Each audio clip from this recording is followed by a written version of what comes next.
कहा जाता है कि गुणहीन व्यक्ति की सुंदरता और दुष्ट स्वभाव वाले व्यक्ति का अच्छे कुल का होना व्यर्थ है। यदि तुम्हारे लक्ष्य की प्राप्ति ही ना हो तो ऐसी शिक्षा का होना व्यर्थ है। और जिस धन का सदुपयोग ना हो तो वो धन व्यर्थ है। इसीलिए जो तुम्हारे पास है उसका उपयोग करना सीखिए। किसी इंसान को उतना ही ज्ञान दीजिए जितना कि वो समझ सके, क्योंकि अक्सर इंसान को जो चीज़ ज़्यादा मात्रा में मिलती है वो उसकी कद्र करना भूल जाता है।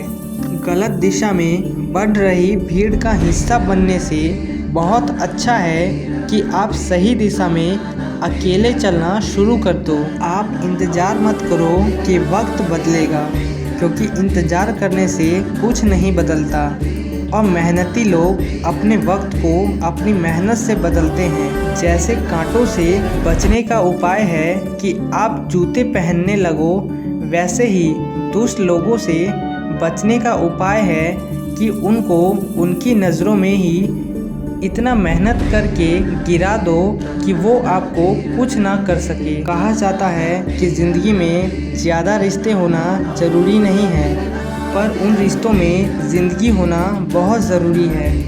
लोगों को पहचानना है तो ऐसे पहचानो। जो लोग मुंह पर कड़वा बोलते हैं वो कभी धोखा नहीं देते, और हमेशा डरना है तो मीठा बोलने वालों से डरना चाहिए। हमेशा याद रखना, जिस भी लक्ष्य को आप लगातार अपने दिमाग में रखते हैं आप एक ना एक दिन उसे ज़रूर हासिल करते हैं। इतनी जल्दी दुनिया की कोई भी चीज़ नहीं बदलती जितनी जल्दी इंसान की नीयत और नज़रें बदल जाती हैं। आपको अपने ही विचारों से बचना है, क्योंकि विचारों में नकारात्मकता आपकी इच्छा शक्ति को ख़त्म कर देती है।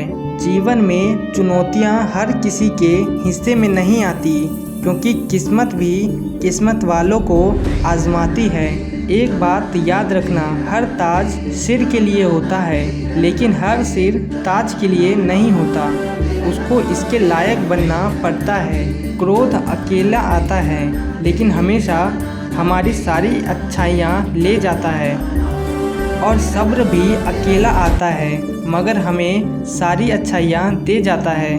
जो बीत गया सो बीत गया। यदि हमसे कोई गलत काम हो गया है तो उसकी चिंता ना करते हुए वर्तमान को सुधार कर भविष्य की चिंता करनी चाहिए। कभी भी तुम अपने मन में अभिमान को आने मत दो और स्वाभिमान को जाने मत दो, क्योंकि अभिमान तुम्हें उठने नहीं देगा और स्वाभिमान कभी भी तुम्हें गिरने नहीं देगा।